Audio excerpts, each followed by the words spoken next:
Hello, I'm Dr. Roger Elmer. I'm a functional neurologist, board certified functional neurologist, chiropractic neurologist. I own Advanced Neurospinal Solutions, and today what we'd like to talk about is what is a disc and what does it do? And in terms of, we've already discussed about the difference between a disc bulge and a disc herniation, but I want you to see some of the characteristics relating to the disc, how it functions, how it creates the mechanics of your body. If we were to draw the disc and look at it from the front and cut it in half, the disc is like an onion, and that disc has layers to it, and are very, very tough fibers, and in the middle it's got nucleus pulposus, which is fluid inside of it, and that fluid is basically where jello comes from. Jello comes from the ground of discs of animals, and the properties of that disc material, the nuclear material, is when it is cool relative to the body, it's a gel, or we call it a hydrogel. When it is warm relative to the body, it's more of a water-like or a hydrosol. And so having it warmed up is very important to make it stable. The fibers in it are made of collagen, or tropocollagen is the more correct term. They are a coiled protein that is very spring-like, gives some of the spring-like characteristics to the disc, and cause it to have a significant strength in all of it. So the disc itself has water in it. In fact, the amount of water that's in it is 88% saturation. 88% saturation is 100% hydration. 100% hydration if you have that much water. That's as much water as you can chuck into it. When that happens, that disc is optimally strong and what we call in engineering terms preloaded. If you take a piece of steel and you put some weight on it, it will deform that steel will deform according to how much weight that mass has. If you take it off and you take cables and weld it to it and stretch them, thus stretching the steel, then it will change the characteristics of the steel. Now you take the same weight and put it on it, it won't deform as much. The way we say it is that stress preloads the steel, making it stronger. Why do I even talk about that? Water preloads the disc, causes it to have its maximum strength. The more water we lose from the disc over time, the more it will get shorter, which is where bulges come from. That's what a bulge is. The more we get into that bulging, we've also offloaded that disc and made it weaker. You never injure a fully loaded disc. You only injure the one that's offloaded or weaker, and that's the one with the bulge.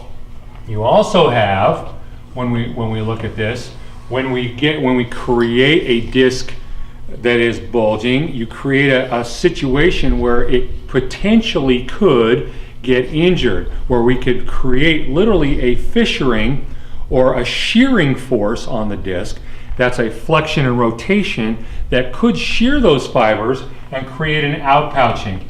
And if that outpouching allows the nuclear material to get sucked into that area, it creates a blister that we call disc protrusion or disc herniation.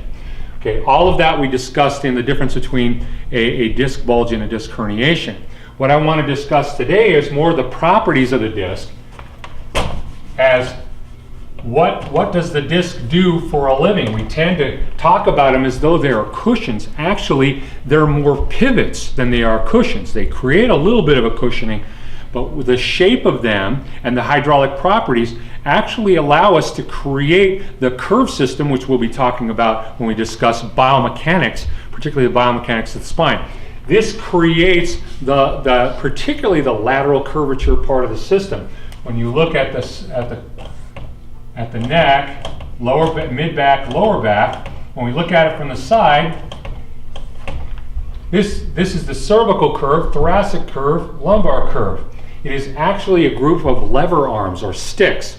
Levers give you mechanical advantage. These give you mechanical advantage. So the curves are very vital, but they're vital because we have to create the leverage system. We also have pivots at each of these, right? C1 is a pivot, C5 is a pivot, T7 is a pivot, L3 is a pivot, also L5 is a pivot. We pivot from those positions, and that creates a force multiplier effect where we get more than we put in. But it is the shape of the discs that create this, what we call the sagittal plane, or looking from the side, create the shape to the spine, and the fact that we can rely upon that shape in putting forces through it, putting forces on it, that it won't collapse and that. And so when we look at this disc from the side, it should be bigger in the front than it is in the back. If you take a bunch of boxes and stack them on top of each other, you always get a column of boxes every time. If you want to curve out of a bunch of boxes, you got to put something in between that has a wedge shape to it, that's bigger in the front than it is in the back. That will create that curve system. So if this is L3 and we're looking at it from the side, we put a shim in underneath it that has a wedge that's bigger in the front than it is in the back. This is L2, L4. Now I've created a curve. And I have to have not only the disc there, but I have to rely upon the continued shape of that disc, which creates the pivotability, or the ability for me to function that mechanical system in spite of the loads that I'm putting on it. And so that we want it to get bigger in the front than it is in the back. And the way we do that is with molding. Molding allows us to restore not only the height of the disc, but it allows us to restore the wedging of the disc. So if we take and put a patient on a rolled up towel, or what are popular now, the foam molds that are in a cylindrical shape, which are very popular in physical therapy and others, that force that implement gives off force tangent to the circle in an infinite number of possibilities. And so let's say this is L3, this is L2, this is L4, L2, okay? It's going to give off that. We can use that for about 6 to 7 days, and then it pretty much becomes useless. You can make it bigger, you can make it smaller, you can paint it red. It still is not going to improve this system. The genius, the calculus of this and analytic geometry is we're going to use a mold that has a different shape. We're still going to go 90 degrees to tangent, but this is going to create a new vector system that's going to pull a traction, internal traction, that is in this direction. So now we're going to create a wedge shape. These are going to get traction this way.